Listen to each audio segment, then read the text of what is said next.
Welcome back, everybody. Episode 8 of Wide Open Talk. And as you can see, I'm here with Mr. Rusty again.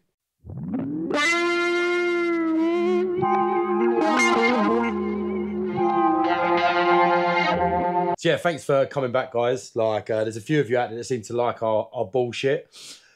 Robbie's not around this week. We spent the weekend in a rather muddy, wet field somewhere in the UK. You know, geography's not my strong point. For 13 County Co Fair. Wicked couple of days. Like, it pissed down the majority of the time. There was mud. There was vehicles getting stuck. Like, you know, everything that went wrong could have gone wrong, but it was still amazing. Cool bikes, cool people. Yeah, so we were supposed to record the podcast there, but the rain was interfering with the audio. Long story, don't ask. So instead, I've decided to do another little solo catch up with you guys. Hope everyone's good. Hope everyone's working on some projects. Sick of everyone moaning about the crap weather. It's weather, people. Get over it. You can't control it. Like, it rains, it rains. It's hot, it's hot. Who gives a shit? So this week, other than being at the fair, I've been focusing on setting up the home workshop. Had a good couple of days moving a few bits here, there, setting a few things up. Still need to find storage for stuff. Supposed to be putting up a shed. Come back here, buddy. Supposed to be putting up a shed to rack out and store stuff in. That worked really well, didn't it? And that still hasn't turned up. Still waiting for it to be delivered. So yeah, as soon as the shed gets here, I can get that all racked out, move some stuff around. Fox body's still in there. It's kind of in the way, but not. But yeah, getting there. It's nice to be able to walk to the back of your garden and have, you know, a little bit more than a shed and actually do stuff. Like, I set the TV up in there today. I was working earlier today. I had Beverly Hills Cop, first one on. And just, yeah, worked on that little C70, which is going to be pretty fucking awesome. That video did quite well. There's more bits of that coming. But Beverly Hills Cop number 4 came out this week, and it was dope. Like, if you haven't seen it, I won't spoil it. But it starts off in Detroit, crazy car chase, using a crazy unconventional vehicle.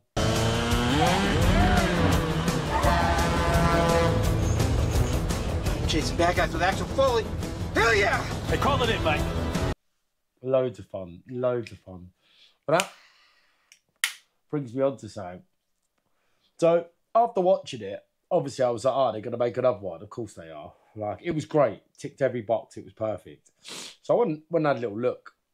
And a bunch of reviewers, young reviewers, like, slated the movie, calling it, playing it safe, and, you know, it's formulaic like the first few, and, you know, the typical complaints. It's like, guys, you weren't around for the first one. Like, you're judging the thing without knowing the thing. Like, I remember watching that movie and just being like, this is fucking awesome. Like, Axel Foley was a fucking hero. But yeah, reviewers hate them, do my nutting. It's a bit like people like, I noticed it quite a bit lately. Not so much this weekend, funny enough.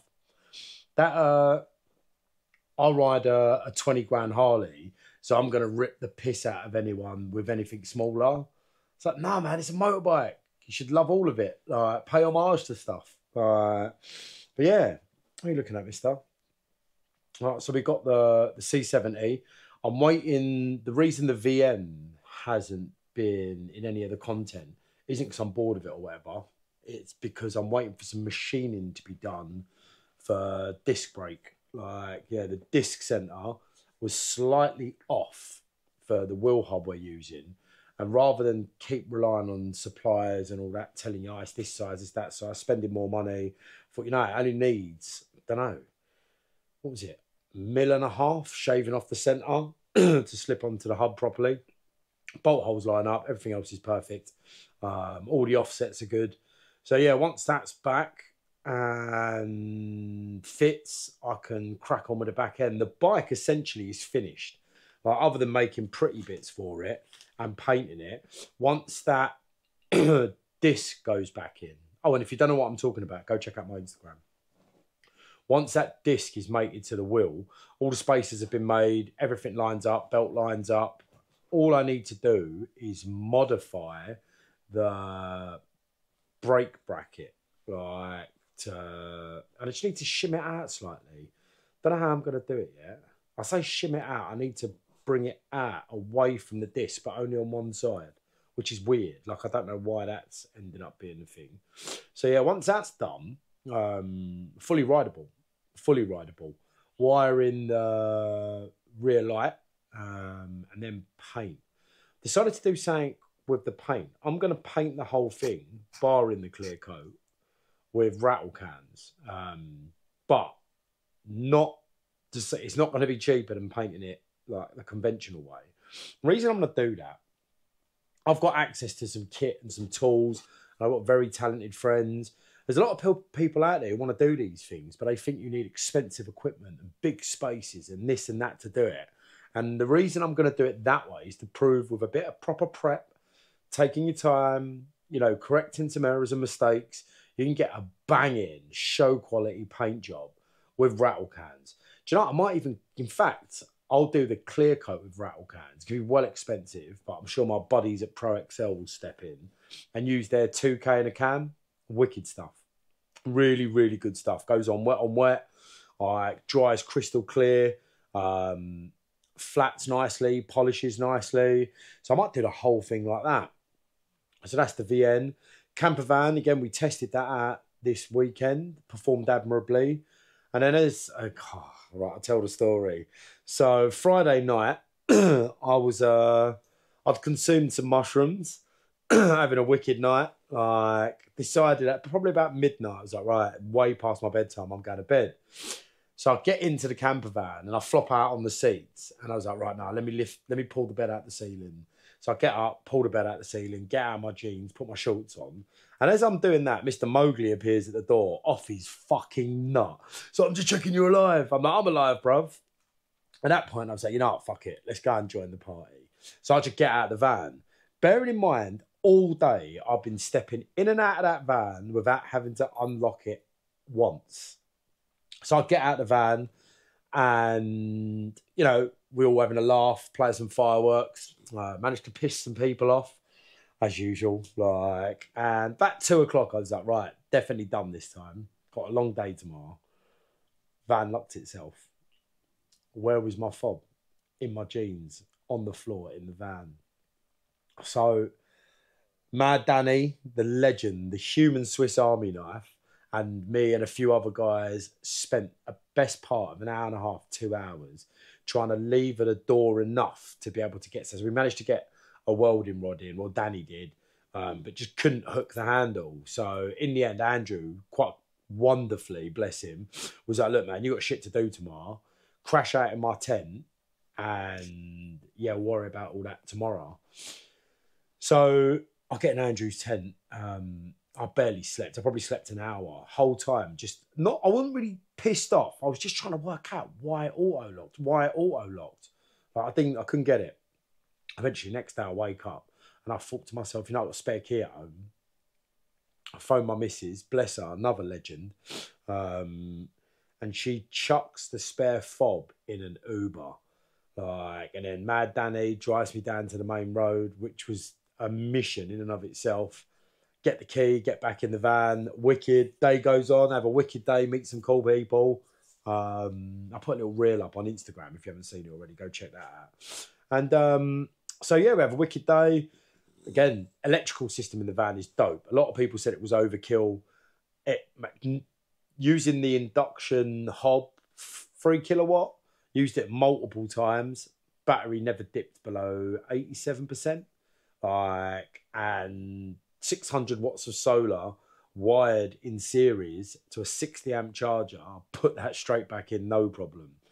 Ran so well, in fact, when I got home and I isolated the battery, turned everything off, except for the solar, I noticed the fridge lights were still on. The fridge was still running. So what's going on here? And the LEDs were still on. There was that much juice coming from those panels and that high enough an amperage into the bus bar that it just ran everything. So yeah, don't worry, I got a solar isolator. That got turned off too. So yeah, that ran really good. got out the van and someone had hit it, like down the door, like so the sliding door side. I think it happened when I popped into Asda in the morning to grab the last few bits. Looked like a trailer's reversed into it. So what I think's happened, where I was shutting the door and I wasn't slamming it, it weren't shutting all the way. So I'm pretty sure that's why I locked myself out of it. But remember, kids, keep your keys on a lanyard round your neck and you won't lock yourself out of your silly Volkswagen. Got a few bits coming up. I don't know what the next show we're doing is, but the next show, regardless, I'm live podcasting. I'll deal with the rain. But yeah, no, we had a good little setup. Obviously, all the lads from Boyds. Bill was a hero, towing everyone in and out of that field all weekend. Tom, I've got to say nothing about Tom. He's just dope. The other Tom, Mr. Moth, who put the event on, amazing dude. Like, put on a wicked event. Like, seriously, I've got to rate the guy, man. Everything that could go wrong went wrong, but he still pulled it off, and everyone had a right laugh. Right laugh. My dog is molting everywhere. Look at that. I need to brush you, buddy. Come down here. Yeah, we had a wicked time. Really good time. Boys at Boyds. Our setup was really cool. So we were linked up with the Boyds setup. We had a PS4 in there, the big screen. Ran like a little Tony Hawk's competition. I think 5 people got involved. I think a lot of people were just a bit shy. Like, no, I don't know if I'm that good. Gave away one of Tom's dope decks, like skateboard decks. So that was pretty cool. Again, wicked bikes there, wicked people. Just a great weekend. But yeah, it's only a short and sweet one to update you guys. I'm filthy at the moment. I've been in the workshop all day. It is gone 8 o'clock at night, and I'm gonna go and cook some dinner, feed the dogs, feed myself, have a bath, and I'll catch you guys on the flippity flip. It's not even a fucking thing. Stay gay.